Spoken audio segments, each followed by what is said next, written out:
Did you know that as we age, we can lose flexibility without even noticing? But here's the good news. In today's video, I'm going to guide you through a full body flexibility test so you can uncover hidden areas of tightness, and then I'm going to show you exactly how to fix them. My name is Harlow, and I've helped thousands of people over 50 to improve their flexibility and their mobility, and I'm going to show you exactly how to do that today. So there are 5 tests and 15 points up for grabs today. I'm going to show you exactly how to score each test, and then I'd like you to leave a comment below letting us know what your score is. If you failed any of the tests, I've got an exercise to show you how to pass each one next time. But before I show you these, I just need to let you know that the advice in this video is not going to be suitable for everyone. Do get checked out before you give it a try, and if it causes you any pain, just avoid it. So with each of these flexibility tests, a full pass is 3 points, a near pass is 2 points, and a fail is 1 point. We've got 5 tests to go through, and the first one is very simple. It's just the toe touch in standing. Now this tests the flexibility of your hamstrings, your calves, and your lower back. It's very, very easy to do. You're going to stand nice and straight, and you want your knees more or less fully straight, and then you're going to run your hands down your legs and see if you can touch your toes without bending your knees. Now if you can touch your toes, that's a 3. If you can get to your feet but not quite reach your toes, that's a 2. And if you end up somewhere here and you can't get any further, I'm afraid that's a 1. If you failed this test, the best thing to do to pass it next time is to stretch your hamstrings. Now, my favorite hamstring stretch involves sitting on a chair, shuffling right to the edge of the chair like this. So you're just on your sitting bones, keep one knee bent and straighten the other leg out. Now you want to keep your toes nice and floppy because we want to stretch the hamstrings, not the sciatic nerve, which goes all the way down the back of the leg. So keep your toes relaxed, sit up nice and tall, 2 hands on your bent knee, and then lean forward at the hips, not at the spine. So you can see here I'm hinging using my hips, and I can feel a stretch coming all the way down the back of that thigh there. Now what we don't want to do is that. I can't feel any stretch whatsoever. I can just feel a bit of a pull on my back. So we want to keep the back nice and tall and hinge. That's the proper form for a hamstring stretch. Now if you can hold that for 30 seconds and then swap sides and do the other one as well, several times per day, within probably a few weeks, you could come back and improve your score next time. The next test we're going to do is one that tests your ankle mobility. And ankle mobility is very important for squatting or going up and down stairs and for walking as well. We call this test the knee to wall test. And what it involves is keeping your foot nice and flat on the floor and then bending your knee, trying to touch your knee to the wall without your heel lifting up. Now, if you go too far back from the wall and you try and do it, it's impossible to touch your knee to the wall without your heel lifting. So what we want to do is find your maximum distance from the wall that your foot can get before your heel lifts up. So I'm going to show you how to grade yourself. So we're going to start with a 2. Okay, so if you're going to get 2 points, what we want to do is put a fist between the wall and your foot and bring your toes to where your fist stops. So that's left me probably 4 inches away from the wall, and I'm going to keep my heel down, bend my knee, and I can touch my knee to the wall without my heel lifting up. So for me, that would be 2 points. Now, if you want the full marks, the 3 points, what you want to do is take your fist and then bring your thumb out as well. And you're going to do the same thing. So put your thumb and your fist down like that, and then position your foot there. So now I'm probably 6 or 7 inches from the wall. And then if I try and bring my knee over the toes to the wall, I can't do it. I've still got probably 2 inches remaining. And the reason for that is because of an old ankle injury there that's just never allowed me to regain my dorsiflexion. So for me, I would have scored 2. If you can get it like this and you've got that really nice range of dorsiflexion, that's 3.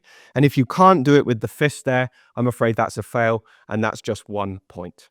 If you failed that test or got a 2 like me, the best way to pass it next time is to improve your calf flexibility. And I've got two stretches to show you today. You can do either or both or a combination.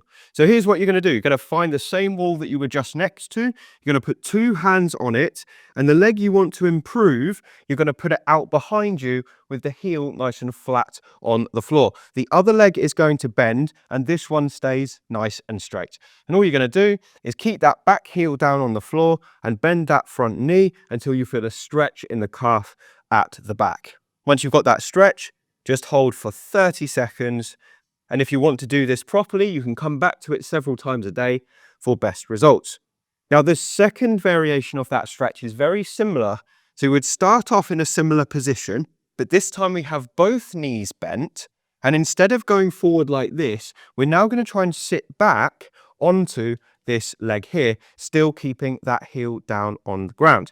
Now, I'm going to get a stretch further down with this one. It's down here in what we call the soleus muscle, which is also a muscle of the calf, but it's slightly different to the one we stretched first time. And just by putting your weight on that back foot, I can almost lift that front foot up if I wanted to. So much of my weight is on here. You'll feel that stretch just above the Achilles. And again, hold for 30 seconds, returning to it several times a day if you're going to do this seriously. The next test I'm going to show you is a super test for your shoulder mobility. And this tests something called shoulder external rotation, which many people do lose over time, over the age of 50, because of past injuries or because wear and tear in the shoulder joint. But you can regain it, but the first step obviously is working out whether or not your external rotation is okay. So for this test, all we need is a wall, and you're going to lean back against the wall like this with your butt and your shoulders and your head on the wall. You're then going to bring your arm out to 90 degrees like this. Now the test is very simple. You're just going to wind your arm back without your head or shoulders or butt leaving the wall, and see how close to the wall you can get the back of your hand. Now anything from 2 to 0 inches away from the wall, I would give that 3 points. But if you're like me, I'm probably 4 inches away from the wall there. That's only 2 points. 4 to 6 inches, so anything from probably here to here is 2. And if you can't get it back that far, I'm afraid that's 1. Now again, I failed this test on this shoulder because of past shoulder injuries. So it's really, really clear to see that past injuries and things you've had wrong with you are screened really well in this battery of tests. Hopefully you did better than me. Jot down your score and let's continue. Now, if you failed this test, or like me, you only got 2 points, if you want to improve your score, all you need is one of these. It's actually a broom handle, but you can use a walking stick or an umbrella, and it helps you to improve your external rotation. There's 2 ways you can do it. The first way is you keep your elbow tucked in at your side. This is the hand to be worked.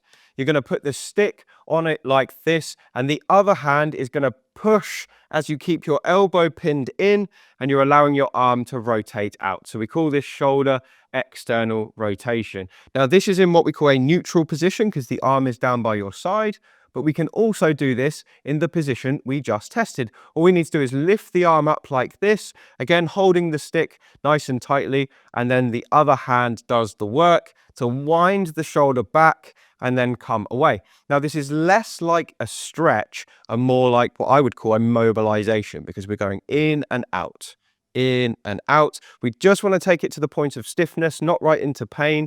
You're probably only going to be pushing, to a 3 or 4 out of 10 in terms of discomfort. Repeat 30 of those in a row, and then that is going to give you a great exercise to improve that movement. Before we go any further, I just want to tell you about a very special bonus I've created for viewers of this channel. It's called the Complete Guides to Building Muscle and Strength over the age of 50. And if you're someone who is a little bit confused about how to go about starting the process of building muscle and strength, you don't know what equipment to use or what exercises to choose, this is perfect for you. It's an exclusive 25-minute video that you can't find anywhere else, where I teach you all the ins and outs of building muscle and strength specific for people over the age of 50. So it's one of the best things I've created. I'm giving it totally for free to viewers of this channel. All you need to do is scroll down below this video. There's a link in the description where you can sign up. I'll send you the video straight away and you can get started. It's some of my best info, and if you use it, I hope you enjoy. The next test we're going to do is a test for tightness at the front of your hip or a restriction in your hip joint. It's called the Modified Thomas test, and it's a really good way to screen for some of the problems that affect the front of the hip that can be stretched and improved. So I want you to sit on the end of your bed with your legs hanging down like this. I want you to position a pillow behind you, because what we're going to be doing is rolling back so that our head goes down onto the pillow. Now, we're going to be testing this leg first. So I'm going to test my left, which means I'm going to bring my right leg up and hold it, just supported by my hands like this, just as if I'm cradling it. And then what we're going to do is roll back onto the pillow. And with this leg, we're just going to let it drop and do whatever it wants to do. Now, the goal is to try and keep this leg bent. We don't want it to straighten. And now when you get down to this position, I just want you to pay attention to what is happening with this leg here, i.e. how far down towards the bed can it go? If you can get yours down to touch the bed like mine, or sort of within an inch of the bed, that is 3 points and it's a pass. Now, many people will be locked up like this, and they won't be able to get their leg any further down unless they straighten their knee. Now, if that's you and you're probably within 20 degrees of the bed, so not very far, but there is definitely a gap there, that's 2 points. But if you're up like this and you have to straighten your leg, and even when you straighten it, it doesn't drop that far, I'm afraid that's a fail, and that's a 1, and it means you've got some real tightness in your hip. So if you failed this test, the best way to fix it for next time is to improve the flexibility of your hip flexors. So what we're going to do for this is you're going to go down onto one knee with the leg that you failed on the ground like this. Now, all we're going to do, sit yourself up nice and tall in this kneeling position, keep that foot flat on the floor and this knee down. And then you're going to imagine you've got a tail coming out the back like this. And you're just going to squeeze your glutes and try and tuck that tail in between your legs. So we're trying to pull that pelvis down and underneath us. We call this a posterior pelvic tilt. And to do it, we're going to squeeze the glutes. And you should almost instantly feel a stretch coming down the front of your hip here, just going down into the thigh. And that is your psoas and your rectus femoris, both stretching. These are two of your main hip flexors, and these are big reasons why people fail the Modified Thomas test. So we're going to squeeze the glutes, keep that tension on. The stretch, once we've got it, we want to hold for 30 seconds, keep that contraction on there. Make sure you do both sides if you failed on both sides, and then you can move on to the next one. The final test we're going to do today is another test for your hips, and this one tests the rotation at both of your hips. We call this the Faber Test, and Faber stands for flexion, abduction, and external rotation.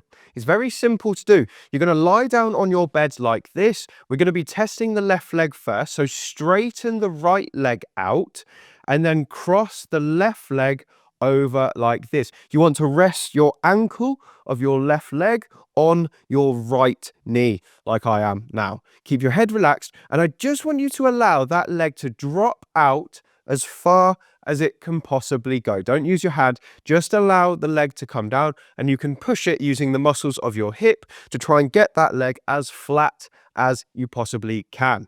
Now, what we're looking for here is the position I'm in right now, where my shin is parallel with the surface of the bed. Hopefully you can see here that my leg is completely flat, and that means I've got a good range of external rotation. I'm not letting this hip lift up. We don't want to do that. We want to keep that one down. And if we're in that position, that is a 3-pointer. So you've got 3 points if you can get your shin parallel with the bed. Now, if you're within 20 degrees, so if you're up like this and that's as far as you can go, that's 2 points, which is still good. But if you're anything beyond that, if you're up here, or if you can't get it any further than here, I'm afraid that's 1 point, and there's work to be done on your hip rotation. If you failed the Faber test on either leg, don't worry, because there's definitely a way to help you pass it in the future. I call this a seated groin stretch. It's a really nice stretch for both of your hips at the same time. And all you need is somewhere where you can rest your back up against. It could be a wall, it can be your bed rest, it can be the back of your sofa, whatever you prefer. And what we're going to do is bring one leg up like this, so you've got your knee bent, and then bring the other one up as well and try and put your feet together like this. Now, if you want, you can tuck your hands around your feet, or you can just sit back like that and hold your shins, whichever you prefer. Now, the goal here is to try and bring your feet up towards your groin and just allow those legs to drop away from you until you feel a stretch in both of your groins. Now, as you're stretching, as I always tell people, it's nice to breathe smoothly and slowly throughout. That helps to calm down the central nervous system and gets you a little bit more out of your stretch. So if you can do that for 30 seconds, several times per day, you'll improve your hip range of motion in external rotation and hopefully improve the results of your test. So now you've done all the tests, how did you get on? Well, this is obviously just a bit of fun, but I've done a leaderboard here so you can grade yourself against the probable average. So if you scored between 12 and 15 total, that would put you in what I would categorize as an elite category. Honestly, that is amazing if you manage to do that over 50, and you probably don't realize how good you are compared to the average. Now, if you got between 9 and 12, that's still really good, so well done. If you had some problem areas, you obviously could still work to improve them. If you're 6 to 9, you're probably the rough population average that we see. And if you've got less than 6, you certainly need work. But hopefully the exercises I've given you in this video will give you the opportunity to improve your scores. And if you didn't do so well today, come back in the future after you've worked on these problems and see if you can beat your score.